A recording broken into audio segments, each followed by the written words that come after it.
All right, so it's time for another Antiques Ghetto. Wait, what the hell? I'm having a stroke. Don't mind me. It's time for another Ghetto Antiques Roadshow. And what did I get from? I was gonna say Amazon, eBay today. Let's see. And try not to stab myself. Someone suggested a knife, but hey, mate, I can't find a knife. Why did I just do an Australian accent? I don't even know. I'm losing it. Guys, I'm just nervous. My husband's having chemotherapy right now, and he has cancer. I'm just trying to get my mind off of this, and I'm just a nervous wreck, and yeah, that's what's going on. So if I'm not like my normal chipper self, now you know why. Okay.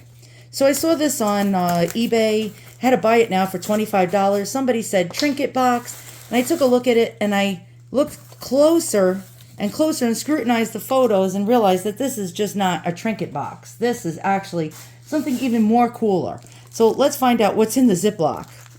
And, okay. The seller's pictures just weren't really that good at all. So let's see what do we have here. And unfortunately, the sun is being a bit of a bitch right now. And we're going to have to change positions. I'll be right back. All right, so you might just say, well, it's a shoe. Who really gives a shit? And none of you probably even really give a shit, but I give a shit. And so this is actually not just any ordinary shoe. And by the way, you can see just how big this is.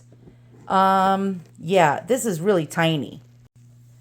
So this little shoe is just absolutely adorable. And it's actually quite large for what it is. And so what this is actually, let's open it up. This is a snuff box. And snuff was basically powdered tobacco that people used to snuff up their nose several hundred years ago. And around the time of Columbus, I believe.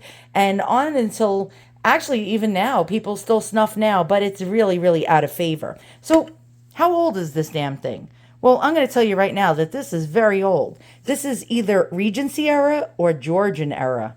And so we're talking from the late 1700s to the very early, up until about 1840s or so, time frame. And, Georgian era, that's what I was going to say. Again, I'm having another brain fart. Let's see, is there any markings? Now, I do not think this is sterling silver. The seller did not say it was silver, just said silver in color. But I think it's pewter. Now, generally, silver would be really marked, but I do see 5 little marks right here, and what appears to be a mark right there. So let's try to zoom in. Turns out they are marks, but very, very, very hard to see. I don't even know if you can see it through here. But one looks like a lion on all fours. Don't know if you can see that. The diamonds, though, I don't think have anything. Then there's another mark right around here. Don't know if you can see that. That looks like it has something in it. So I don't know if this is silver. This might just be silver. So let's get the Simichrone out. Generally, we'll be able to find out. If it's pewter, this stain really won't come off. If it's silver, it should. Well, hopefully. All right, I'll be right back. All right, so I did a silver test. It's not silver. It's actually pewter. I tried to clean it a little bit with Simichrone and to leave some of the patina on it because it's very, very old. And look at that. Now, so I found a whole bunch of interesting things to show you guys what shoes looked like during the Regency and Georgian era. Again, from the like mid to late 1700s, all the way through the early 1800s to the mid 1800s. And looking up these snuff boxes. Now, these snuff boxes shaped like shoes were actually quite popular during the Regency era, the Georgian era, and also the Victorian era. And but you can tell the age by the type of shoe.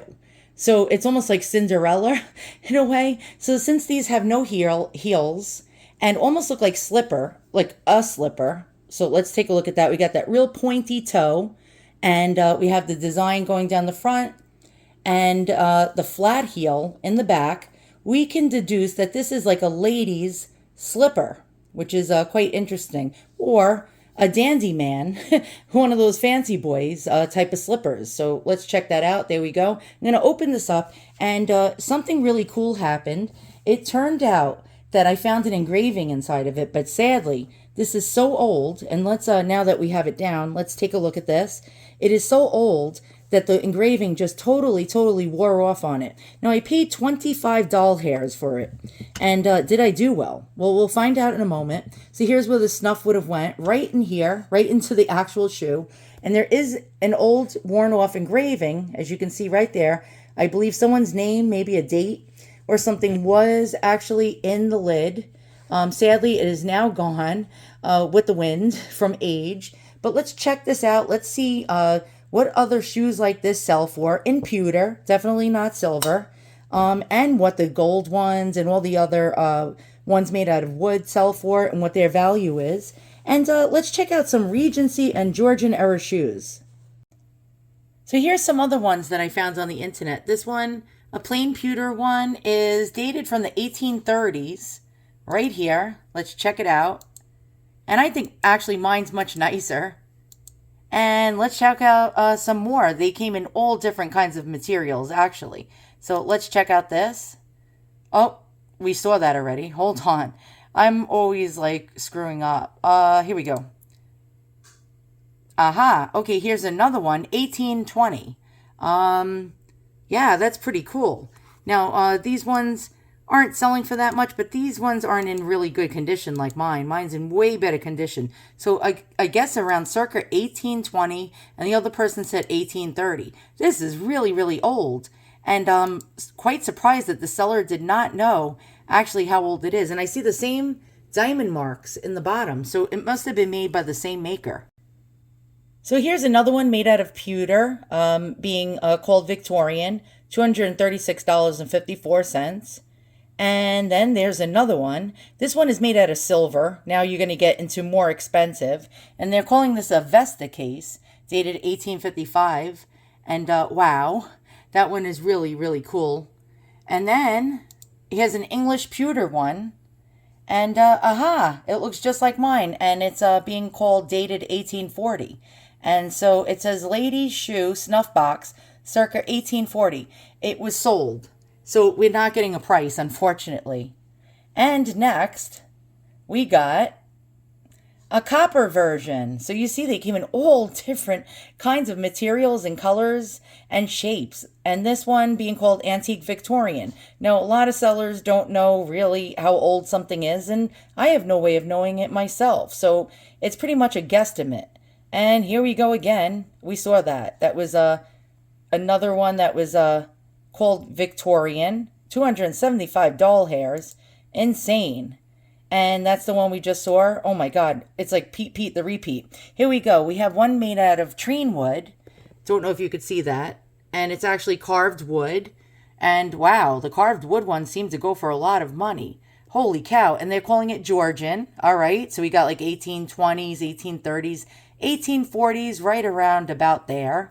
And I keep going back to the same crap. Just chill out, guys. I don't know why we have repeats. Aha, here we go. 375 doll hairs for a wooden one. Holy cow, Georgian. And let's check out the detail on that. Wow, look at that. That has a heel. This is probably even earlier. I suspect this to be from the late 1700s, actually.